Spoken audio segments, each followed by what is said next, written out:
Hello good morning student. आज के हिंदी की बुक में आपका चैप्टर ना पार्ट 9 का नाम है पर्वत राज्य हिमालय। ये आपकी बुक में पेज नंबर 37 पे मिलेगा। कितना 37 पे मिलेगा। आइए इसको रीड एंड एक्सप्लेन करते हैं, है ना। प्रस्तावना। प्रस्तुत पाठ में हिमालय पर्वत के महत्व का वर्णन किया गया है। इसमें पाठ 9 में पर्वत राज में किसके बारे में बताया गया है ना, हिमालय पर्वत के महत्व के बारे में बताया गया है इसमें ना। तो आइए, क्या है हिमालय। हिमालय पर्वत हमारे देश के उत्तर में स्थित है। जो हिमालय पर्वत है ना, वो हमारे देश के कहाँ पे, उत्तर में स्थित है। यह पर्वत सिंधु और ब्रह्मपुत्र नदी के बीच फैला है। जो यह पर्वत है ना, हिमालय पर्वत, वह सिंधु और ब्रह्मपुत्र नदी के बीच फैला हुआ है। यह ना हिमालय भारत के बहुत बड़े क्षेत्र को घेरे हुए है। जो हिमालय पर्वत है ना, ये भारत के बहुत बड़े क्षेत्र को घेरे हुए है। यह पर्वत संसार में सबसे ऊंचा है। यह पर्वत है ना, संसार में सबसे ऊंचा है, इससे ऊंचा कोई नहीं है।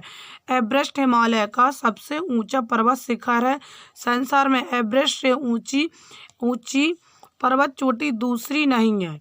इसे बताया कि संसार में जो एवरेस्ट है ना, इससे ऊंची दूसरी चोटी कोई है ही नहीं है ना। हिमालय में और भी अनेक छोटी छोटी ना ऊंची ऊंची चोटियां हैं हिमालय में। इससे और क्या ऊंची ऊंची चोटियां हैं। ये सभी पूरे वर्ष बर्फ से ढकी रहती हैं। ये ऊंची ऊंची चोटियां हैं ना हिमालय में, सभी क्या बर्फ से ढकी रहती हैं। हमें पूरे वर्ष यानी कि पूरे वर्ष मीन्स पूरे साल क्या वर्ष ये ढकी रहती हैं। हिमालय शब्द दो शब्दों के मेल से बना है। जो हिमालय शब्द है वो दो शब्दों के मेल से बना है। इनमें पहला शब्द है हिम, जिसका अर्थ होता है बर्फ। दूसरा शब्द है आलय, जिसका अर्थ होता है घर। इस प्रकार हिमालय का अर्थ हुआ बर्फ का घर। क्या हुआ है? बर्फ का घर। हिमालय सचमुच बर्फ का घर है। इसकी ऊंची ऊंची चोटियां सदैव बर्फ से ढकी रहती हैं। यही बर्फ गर्मी में पिघलकर नदियों के रूप में बहती हैं। हिमालय से निकलने वाली नदियां सदानीर हैं। गंगा, यमुना, ब्रह्मपुत्र, सिंधु, सतलुज आदि हिमालय से निकलने वाली प्रमुख नदियां हैं। इन नदियों से हमें बहुत लाभ है। इन नदियों से हमें बहुत लाभ है। अब इसमें क्या बताया है कि जो बर्फ रहती ना, यही बर्फ गर्मियों के दिनों में पिघल कर क्या नदियों के रूप में बहती है। ये पहाड़ पे बहुत बर्फ जमी रहती है, तो गर्मियों के दिनों में पिघलता है और क्या नदियों के रूप में बहता है। और हिमालय से निकलने वाली नदी है ना, सदा नीरा है। जैसे गंगा, यमुना, ब्रह्मपुत्र, सिंधु, सतलुज आदि हिमालय से निकलने वाली नदियां हैं। इन नदियों से हमें क्या बहुत लाभ मिलता है। इन नदियों से निकाली गई नहरों से खेती की सिंचाई होती है, जिसके कारण खूब अनाज, सब्जी और फल आदि पैदा होती हैं। बताया जी, इन नदियों से निकल गई नहर है, जो खेतों से निकलती ना नहर है, खेतों की सिंचाई होती है। खेतों में फसल लगते हैं, उसमें सिंचाई करते हैं, जिसके कारण फसल अच्छी होती है, अनाज भी खूब आता है, सब्जी भी खूब आती है और फल भी बहुत ज़्यादा पैदा होते हैं यहाँ पे। अच्छी बात। नेक्स्ट पेज में बताया गया यहाँ पे क्या है हिमालय। हिमालय के कारण ही हमारे देश में खूब वर्षा होती है। इसे बताया जाए हिमालय है ना, तो यहाँ हिमालय के कारण खूब वर्षा होती है। यह पर्वत समुद्र से आने वाली भाप भरी हवाओं को रोक लेता है। जो हिमालय पर्वत है ना, समुद्र से जो हवाएं आती ना, भाप भरी गर्मी वाली, उन हवाओं को रोक लेता है। इन्हीं हवाओं से भारत में क्या वर्षा होती है। यही हिमालय अपनी उत्तर सीमा का रखवाला है।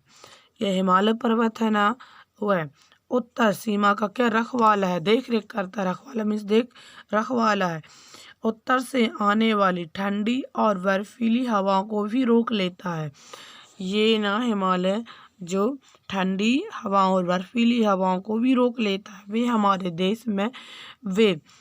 देश में नहीं आ पाती हैं।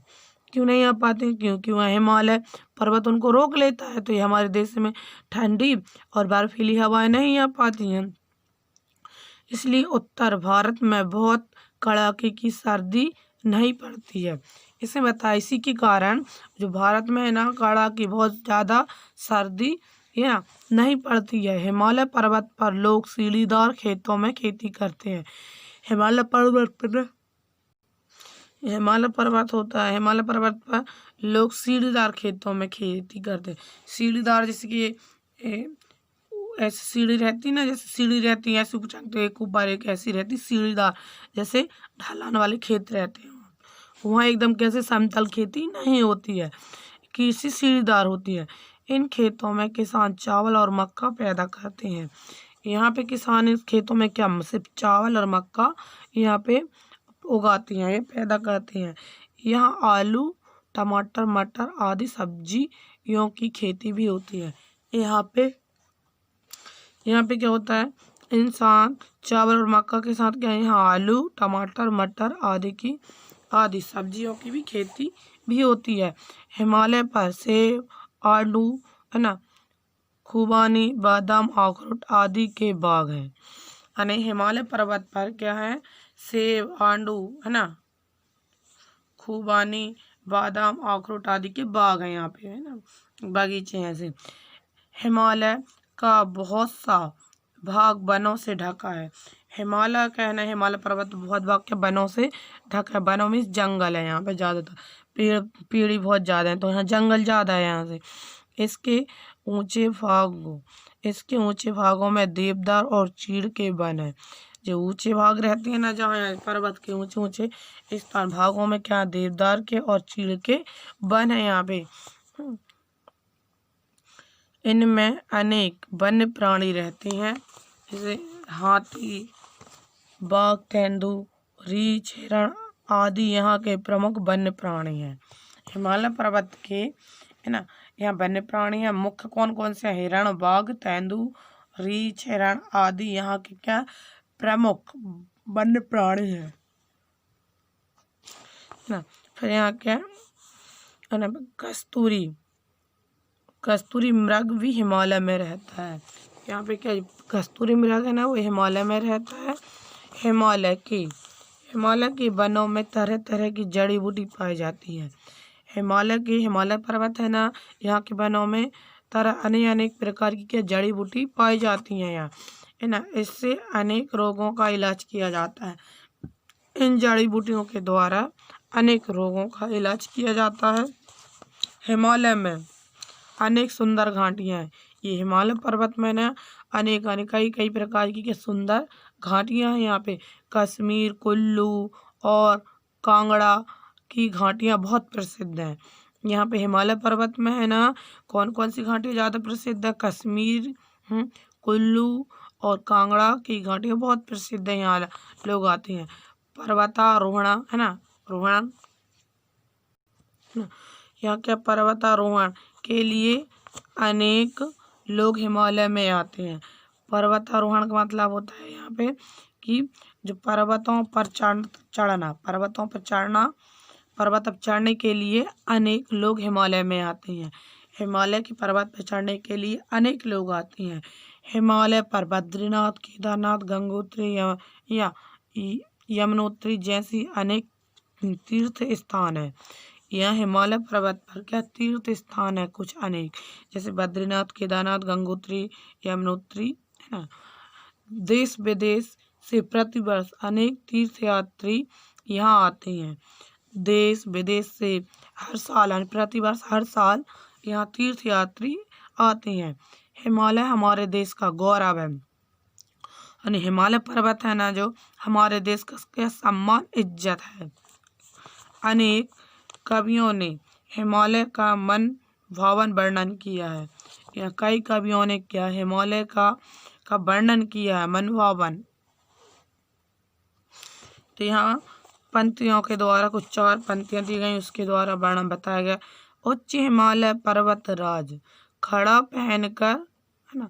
हिम के ताज, ऊंचा मस्तक रख दिन रात, आसमान से करता बात। ऊंचा, इसमें बताया कि ऊंचा जो हिमालय पर्वतराज है, जो हिमालय पर्वत है ना, जो क्या पर्वतराज है, उच्च सबसे, है ना। खड़ा पहनकर, हिम के ताज, ये हमेशा कैसे, हिमानी बर्फ में, हिमानी के बर्फ के ताज से पहन खड़ा है।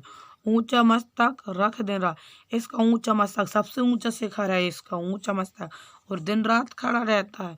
आसमान से करता बात, इतना ऊंचा है कि जैसे आसमान से करता बात। ये 4 पंक्तियों के द्वारा बताया गया है ना। यहाँ पे क्या, इसको पाठ आप क्या था, पर्वतराज हिमालय। इसमें हिमालय के वर्णन के बारे में बताया गया था, हिमालय के सौंदर्य के बारे में बताया गया था। हिमालय की यहाँ पे क्या, हिमालय की विशेषता बताई थी कि हिमालय में क्या क्या है, यहाँ पे कौन कौन सी नदियाँ हैं, कौन सी घाटियाँ हैं यहाँ पे, इसके बारे में यहाँ पे वर्णन किया गया था। ये है ना। अब यहाँ पे क्या दिया, यहाँ पे ये शब्द ज्ञान दिया। शिखर का मतलब क्या होता है, चोटी होता है। सदा नीरा का मतलब होता है सदा बहने वाली जो नदियाँ बताई थी अभी। वन्य प्राणी, वनों में रहने वाले जानवर। तीर्थ स्थल, पर्वत स्थल, है ना। पवित्र स्थान जैसे काशी हरिद्वार, है ना। सिंचित, है ना, सींचा हुआ। पर्वतारोहण, पर्वतों पर चढ़ना, गौरव, सम्मान और इज्जत। ये आपको कुछ शब्द ज्ञान दिए गए थे, है ना। ये आपका चैप्टर यहाँ, इसको हमने कंप्लीट किया। नेक्स्ट वीडियो में आपको क्या बताएंगे, इसका अभ्यास पाठ है, उसमें क्या सही विकल्प के सामने सही के टिक ये बताएंगे। यहाँ पे दूसरे रिक्त स्थान की पूर्ति करना, सही गलत यहाँ पे दिए गए हैं, सही जोड़ी दी गई, प्रश्न उत्तर दिए गए आपको, ये है ना। और यहाँ पे क्या दिया, शब्द बोध। इसके शब्द बोध आने की, ये उल्टे शब्दार्थ लिखना, समान अर्थ वाले राइट करना, पर्यायवाची करना है ना। ये क्या है, व्याकरण बोध। इन सभी को हम आपको नेक्स्ट वीडियो में इसको, है ना, सभी को राइट कराएंगे। सब क्वेश्चन आंसर ये आपका चैप्टर यहाँ ये एंड होता है यहाँ पे ना। Thank you.